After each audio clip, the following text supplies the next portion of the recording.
it's Diane. Welcome to my broadcast this evening, and I want to thank you for clicking in and joining me tonight. Tonight we are going to be talking about intermittent fasting, but more specifically, I'm going to give you my 5 tips if you are sort of experimenting with intermittent fasting, or maybe you're kind of just watching my videos from the sidelines and are experimenting on your own. Which is totally cool. I appreciate that. I'm going to give you some five of my tips, my mistakes that I made when I first started intermittent fasting, so that hopefully I can help you avoid making those mistakes yourself.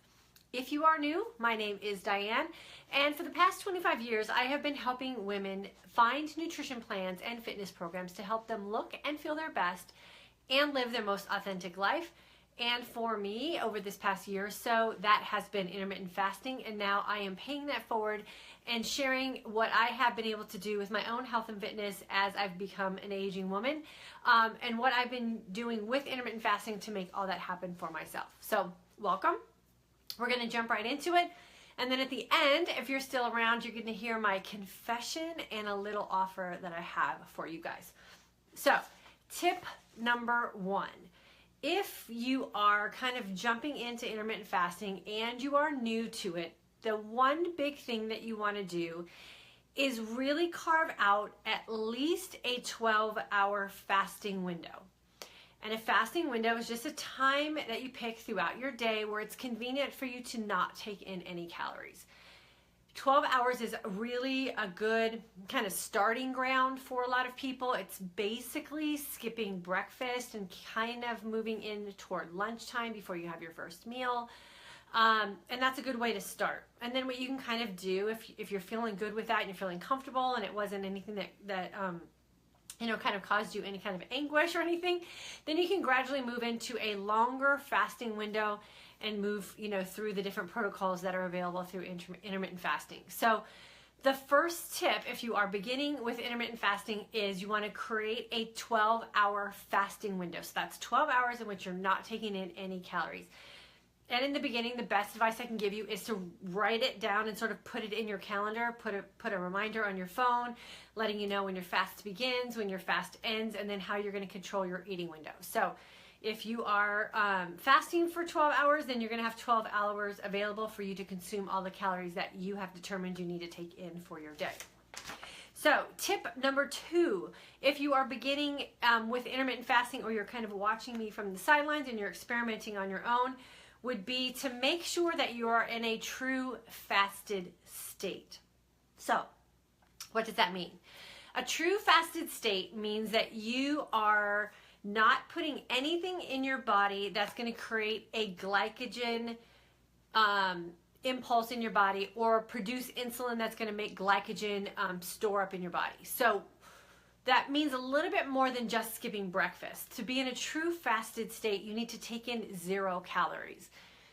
Now, from my personal experience and from the research that I have done, you'll see a bunch of different advice out there on the internet about what you're allowed to take in and what you're not allowed to take in. Some people say 15 calories, some say 35, some say everything's okay as long as all you're doing is a pre-workout formula. In my opinion, and with my personal experience with sort of the age group of women that I'm working with, it's best to take in 0 calories. So you want to just have black coffee, maybe some herbal teas, or water, or carbonated water. When I experimented with adding in different levels of calories during my fasted state, I found that I wasn't getting the same results as I was when I was in a true fasted state, meaning taking nothing in. So for you, that's something that you can experiment with. But for me, and the advice that I like to give, it's like, if you're going to fast, just do it right. Just keep your body in a pure glycogen burning atmosphere, and give your body a true opportunity to tap into those fat stores to burn for energy. And the best way to do that is just to take in no calories. If you're beginning and you're only in a fasted state for 12 hours, that should be pretty easy to do. The stone cold truth about that is, when you're having your coffee in the morning, you got to kind of just suck it up and go without that fancy little flavored creamer that you're putting in, or you want to make sure that if you're going to Starbucks, you're maybe just having an Americano and you're skipping the whole macchiato thing and you're just having something that's black. No artificial sweeteners, no sugars, no creamers, or anything that has any kind of carbohydrates in it whatsoever. So that's tip number 2. You want to make sure that you are in a true fasted state when you are in your fasting window. Tip number 3 is you want to make sure that when you're leaving your fasting window that you ease into your eating window. So if you're fasting for 12, you have 12 hours available for yourself to eat. You have 12 hours to take in whatever you've predetermined your caloric intake should be for the day. So what you want to make sure that you do, maybe where you're setting your timer of when to start your fast and when to start your eating window, is also put in there a little note about what you're going to do to break your fast. So what foods are you going to have available to yourself when you're actually going to enter into that eating window? Keeping in mind that you just sacrificed for 12 hours and you've completely, hopefully, depleted all that glycogen stores that you've had in your body. You've entered into that fat burning state. The last thing that you want to do is put in a bunch of processed cruddy food into your body, because your body is at a point where it's ready to take in some really good nutrients and put it to work. So make sure you make a mental note of what it is that you're going to eat when you're breaking your fast, and then you want to make sure that you're spreading out your calories so that you don't end up over consuming by feeling really ravenous when you break that fast. Over time, that feeling of being sort of desperate to eat when you break your fast will subside as your hunger hormones balance out. And that's what we teach in my Intermittent Fasting for Aging Women group, all about what those hormones are doing for you when you're hungry and how to control them. So just make sure that you are aware that those hormones will be raging for probably a good week or so till they get under control.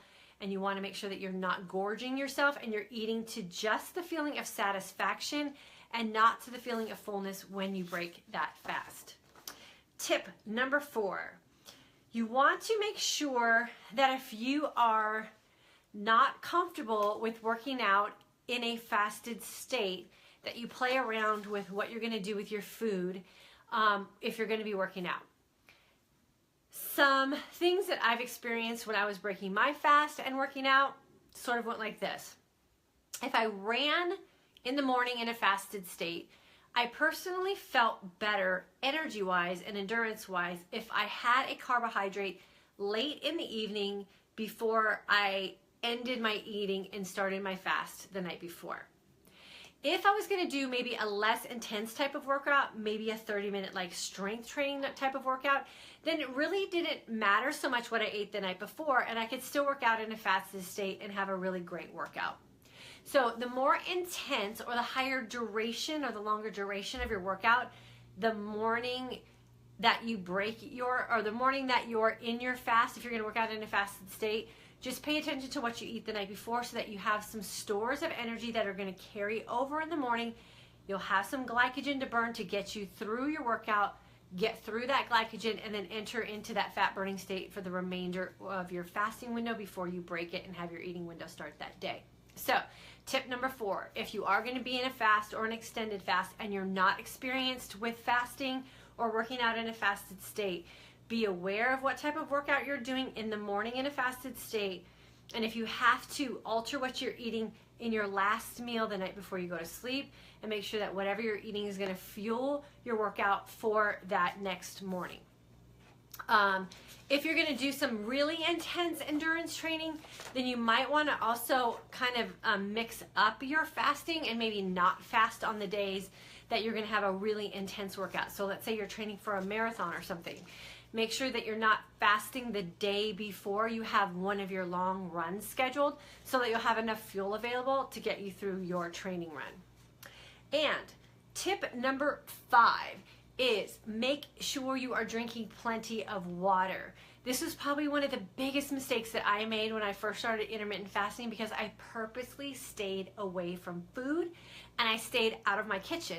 So with that also meant that I didn't have any sort of water readily available to me for me to consume throughout my day, and I felt like I was some days very dehydrated. So make sure if you're trying to avoid food situations and food is in the same place that your water is in, that you bring some water into where you're going to be if you're going to stay out of the kitchen, and you have enough readily available to you so that you do not put yourself in a dehydration state trying to do good for yourself by being in a fasted state. So Really quickly, I'm going to read off the 5 tips I have from my beginners or my people who are kind of watching from the sideline and are taking some of the advice that I'm giving but are kind of deciding to do it on their own. Here's my 5 tips and things to kind of work on and try to avoid if you want to be successful with intermittent fasting. Number 1 was make sure that you start out with at least a 12-hour fasting window, which also provides a 12-hour eating window for you. Tip number 2 was if you are going to be in a fasted window, make sure that you're in a true fasted state, and you do that by taking in no calories and specifically no carbohydrates. Number 3, make sure you ease into that eating window and you don't gorge yourself on that first meal when you break your fast. Eat to satisfaction and not to fullness. Number 4, if you are going to be in a fasted state or an extended fasted state, so anything more than 12 hours, and you have workouts scheduled, make sure that you think and plan ahead. If you're going to do an intense workout or a longer duration type of workout, plan a carbohydrate for the last meal that you have the night before you go to bed and before you work out. Play with your food a little bit, play with your workout schedule, allow yourself some flexibility and some grace because there might be some things that you need to tweak to make sure that you're able to get the type of workout that you're used to while you're bringing in some fasting windows into your lifestyle. And then number 5, make sure you have plenty of water available. That was probably one of the biggest mistakes that I made trying to avoid food situations, is that I kind of exited out of the place where I also had my water, and I put myself into some dehydration states for a couple of days, and that doesn't feel good either. And you want to also keep that water in you so that you stay hydrated and you're actually flushing out your system. So just bring some water with you wherever it is that you go. So those are my 5 tips, some of the mistakes that I made, some of the easy adjustments that you can make if you are trying to incorporate some intermittent fasting on your own, and you're feeling like maybe you're doing some things and they don't feel exactly right. Just try to take some of those 5 tips and work them into your next fasting day and see if you get some better results. Okay, so let me see if I have any questions about what I talked about, and then I'm going to go into the last part of what I said I was going to share tonight. Okay. So let's see. Hey, Nancy's here. Thanks, Nancy. Let's see. Okay, Anne, do you feel it's important to practice IF the same times every day? Okay, so that's a great question, Anne, and that's a very personal thing that you're going to kind of have to play with. I typically don't. I have a very flexible fasting window, and I do that because I am very committed to making intermittent fasting work within my lifestyle that's already set in place. So I'm not really willing to change my lifestyle to be an intermittent faster. So I say that I flexible intermittent fast, meaning a couple days a week I follow a certain protocol, then another day I kind of introduced a different protocol, and then on the weekends I leave it up to really being flexible depending on what the family is doing. If the family's busy and they're kind of on their own on the weekends, then I can kind of have a really nice extended fasting window. If the family's hanging out at home and they want to do a breakfast or they want to do a brunch, there's no way I'm going to miss that kind of time with my family because I say I'm intermittent fasting. So I just enjoy the time with my family. We go out to breakfast, we enjoy ourselves, and I just kind of let that day go. For me, I have found that the more flexible I am with my intermittent fasting, the more comfortable I feel in it, the less guilt I have about decisions that I make, and the more excited I am about my next opportunity to have a really nice extended fast. And some of my, I would say 4 days out of the week, I fast for 20 hours. And so I've just kind of created those days where I can have those really long fasts around times when my family is gone and they're out of the house and they're doing their thing and I can do my thing. And food's really not a big deal for me. And I just make sure that I stay hydrated, and I'm very busy. So mentally, I don't even really need to miss the food or anything like that. My body's now adjusted with glycogen burning and with fat burning that I don't even feel hungry throughout the day. Okay, let's see. I think you have another question. I have a schedule that I can't count on eating lunch at the same time every day. I have read about different methods of IF. Yes, I think day 2 in our intermittent fasting group, I go over intermittent fasting protocols and I kind of share with you how you can mix and match them to your lifestyle and kind of create your own schedule. So we'll go over that for sure day 2, which is I think Tuesday. So you'll have all that information. Okay, so I said I was going to confess a little something to you guys and then give you a little bit of an offer. So my confession is I have been sharing with you guys and in my intermittent fasting groups, it's just what we do is I don't care about weight loss. Surprisingly, everyone gets a weight loss. Everyone's proud to announce their weight loss, so that's always a great win for me, but it's not anything that we focus on. It's not our big goal. My first and foremost, my goal for me and the women that I'm working with is I just want you to feel better, and I want you to feel good in your skin, and I want you to leave after you've spent time with me feeling like you're a better person in your life than you did when you came in. And if we could do that, then honestly, the weight part will not be an issue because you'll be so happy with how you're feeling and you'll be so happy with your life that the weight will be irrelevant. Now, my confession. So I wasn't going to weigh myself at all in 2017, and then we get a dog. So my puppy needed some medicine today, and her medicine was determined on what she weighed. I was the only one at home, so I had to step on a scale with my dog.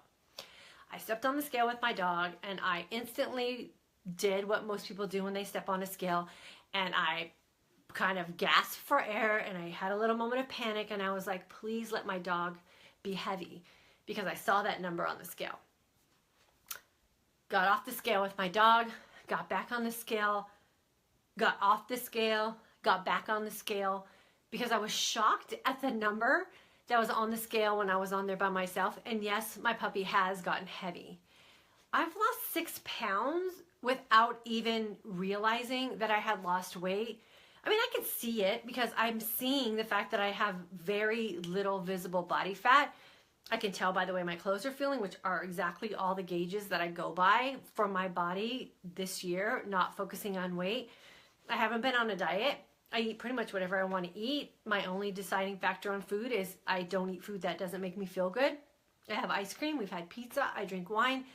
I have chips and salsa. I do all of those things that make me feel like a human being in a social setting and around my family. And I have no regrets about food.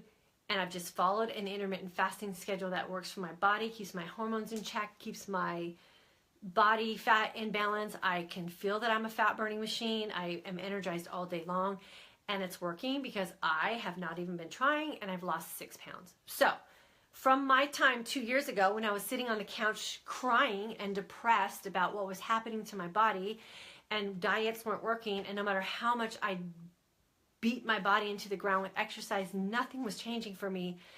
I can tell you that I am exactly where I want to be. I'm exactly where I was 4 years ago.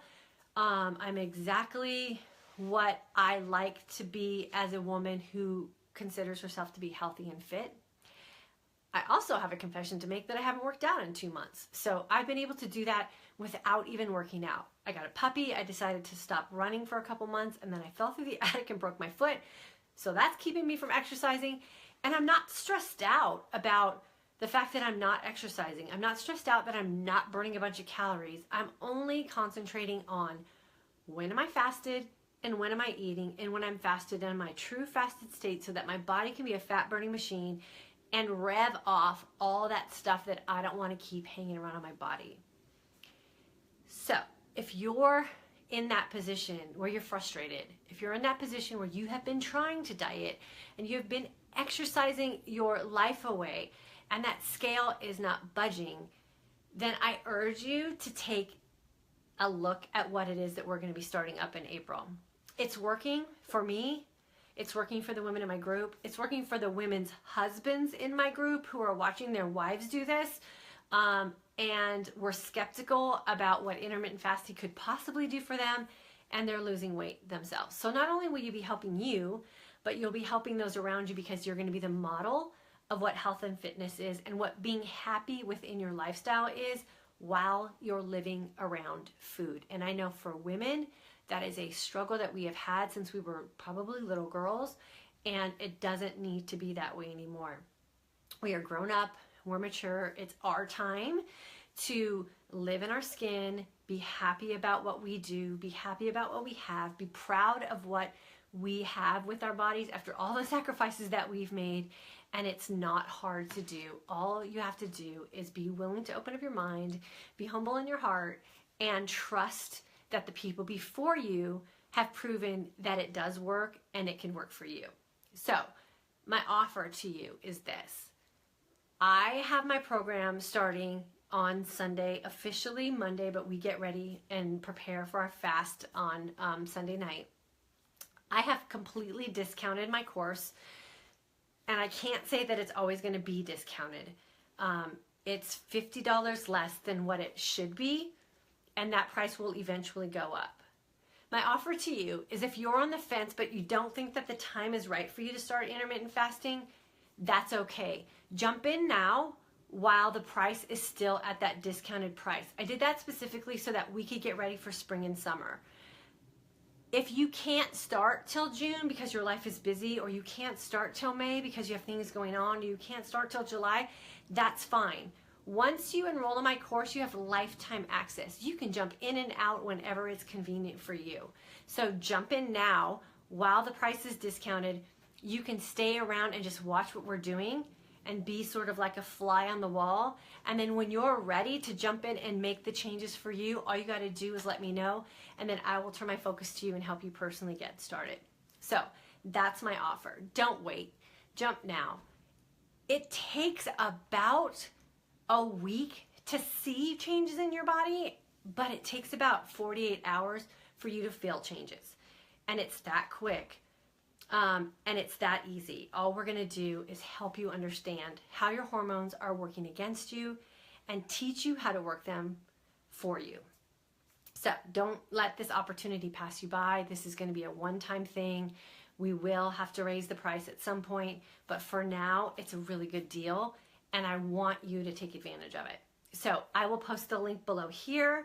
If you're seeing this video on another site, there will be a link there for you to look at as well. If you have specific questions that you need to have answered before you can kind of jump in with this and go for it with us, always feel free to email me or private message me. I will take the time to have a conversation with you and share some things with you that I probably will just save for my group. But if you reach out to me, I will take the time to make sure that your questions are answered so that you know this will be a safe place for you, and it is the right place for you, and it's your time. So as always, you guys, I appreciate you being here. I always love spending time with you, even though it is sort of kind of a one-way thing. I know life is busy, and I know you have kids that are probably going to bed, and so it means a lot to me that you have taken the time to spend with me this evening. And if you're catching this on a replay, always know that I appreciate you stopping by as well. If you throw me some likes or you leave me a comment, that I know that you are here, and I'll kind of be able to thank you on the side for that. And if you're catching this on YouTube, again, feel free to leave me a message. You can private message me or leave me a comment down below, and I will always answer your questions or comments personally, because I know that if you're taking the time to leave something for me, that I owe it to you to give you my attention back. So thanks so much, you guys. As always, I appreciate you, and I will see you tomorrow. Tomorrow's Thursday, so I'll see you tomorrow. Same time, same place. Have a great night.